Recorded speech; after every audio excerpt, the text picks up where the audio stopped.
Assalamualaikum warahmatullahi wabarakatuh. Sahabat beriman, iblis merupakan makhluk laknatullah yang akan menggoda manusia agar memilih jalan menuju neraka. Sejak baru lahir hingga manusia menuju ajal, tidak akan pernah lepas dari godaannya. Golongan ini tidak akan membiarkan Bani Adam menjalankan perintah Allah dan Rasul-Nya. Banyak manusia berpikir, jika demikian jahat iblis tersebut, mengapa Allah tidak membinasakannya saja? Tapi Allah tentu tidak menciptakan makhluk ini tanpa fungsi. Pernah suatu ketika, Nabi Sulaiman alaihissalam memohon kepada Allah untuk menangkap iblis dan memenjarakannya. Nabi berharap ketiadaan iblis akan membuat manusia hidup lebih tentram dan damai tanpa dosa. Namun apa yang terjadi setelahnya membuat Nabi Sulaiman kembali melepaskan makhluk tersebut. Lalu seperti apa sebenarnya kondisi yang dialami dunia tanpa iblis dan setan? Berikut ulasannya. Dalam sebuah riwayat diceritakan, bagaimana Nabi Sulaiman alaihissalam memiliki kekuatan penuh menundukkan kalangan manusia, jin, dan hewan. Bahkan setan-setan kala itu menjadi pekerjanya untuk membawa dan mengimpor batu-batuan, pasir serta bahan bangunan lain untuk membangun bangunan-bangunan megah. Namun meski dengan kekayaan dan kekuasaan tersebut, ternyata Nabi Sulaiman mencari makan dan rezeki yang diperoleh dengan berjualan tas di pasar. Padahal di dapur sang raja setiap hari selalu dimasakkan 4.000 unta, 5.000 sapi, dan 6.000 kambing. Bahkan Nabi Sulaiman alaihissalam memohon kepada Allah agar diperbolehkan memenjarakan iblis. Ya Allah, Engkau telah menundukkan padaku manusia, jin, binatang buas, burung-burung, dan para malaikat. Ya Allah, aku ingin menangkap dan memenjarakan iblis, merantai serta mengikatnya, sehingga manusia tidak berbuat dosa dan maksiat lagi. Namun permintaan ini tidak serta-merta dikabulkan oleh Sang Pencipta. Allah Subhanahu wa Ta'ala kemudian mewahyukan kepada Nabi Sulaiman bahwa tidak ada baiknya jika iblis ditangkap atau dibinasakan.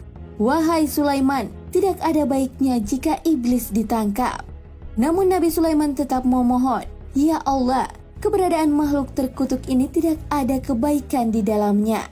Lalu Allah berfirman, jika iblis ditangkap maka banyak pekerjaan manusia yang akan ditinggalkan.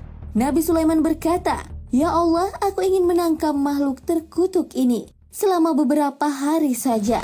Kemudian Allah mengizinkan Nabi Sulaiman untuk menangkap iblis dan memenjarakannya. Lalu apa yang terjadi sahabat beriman? Keesokan harinya Nabi Sulaiman mengutus pekerjanya untuk berjualan tas ke pasar. Namun sesampainya di pasar, ada hal yang tidak biasanya terjadi. Pasar tersebut kosong tanpa penghuni. Semua pedagang menutup dagangan mereka. Pekerjanya lalu memberitahukan hal itu kepada Nabi Sulaiman alaihissalam. Nabi Sulaiman alaihissalam bertanya, apa yang telah terjadi? Pekerjanya pun menjawab, kami tidak tahu. Pada malam itu Nabi Sulaiman tidak makan dan hanya minum air saja. Pada hari berikutnya, anak buah Nabi kembali ke pasar untuk berjualan tas. Namun hal yang sama kembali terjadi. Pasar kosong dan tidak berpenghuni. Sahabat beriman, ternyata setelah dicari tahu, manusia lebih banyak memilih menutup pasar. Mereka pergi ke masjid dan menuju kuburan untuk mengingat kematian, menangis dan meratap. Mereka sibuk mempersiapkan bekal menuju ke akhirat tanpa memperdulikan lagi keindahan duniawi. Hal ini tentu membuat sang Nabi keheranan. Apa yang sedang terjadi? Pikirnya. Nabi Sulaiman lalu bertanya kepada Allah perihal ini. Kenapa orang-orang tidak bekerja mencari nafkah? Lalu Allah mewahyukan kepada Nabi Sulaiman, Wahai Sulaiman, engkau telah menangkap iblis itu, sehingga akibatnya manusia tidak bergairah bekerja mencari nafkah. Bukankah sebelumnya telah kukatakan kepadamu bahwa menangkap iblis tidak mendatangkan kebaikan? Mendengar jawaban Allah, Nabi Sulaiman kemudian melepaskan iblis dan bala tentaranya. Dan benar saja, keesokan harinya pasar kembali ramai. Manusia kembali bersemangat bekerja mencari harta dunia untuk makan dan memenuhi kebutuhannya. Jadi jangan berprasangka buruk terhadap ciptaan Allah. Meski kita anggap tidak berguna sekalipun, karena Allah lah yang maha tahu apa yang Dia ciptakan. Wallahu a'lam bissawab. Segala yang baik datangnya dari Allah Subhanahu wa Ta'ala, dan segala kekhilafan mohon dimaafkan. Mari bersama membangun channel Islam populer dengan tekan tombol subscribe dan aktifkan notifikasi Anda tentunya. Terima kasih. Wassalamualaikum warahmatullahi wabarakatuh.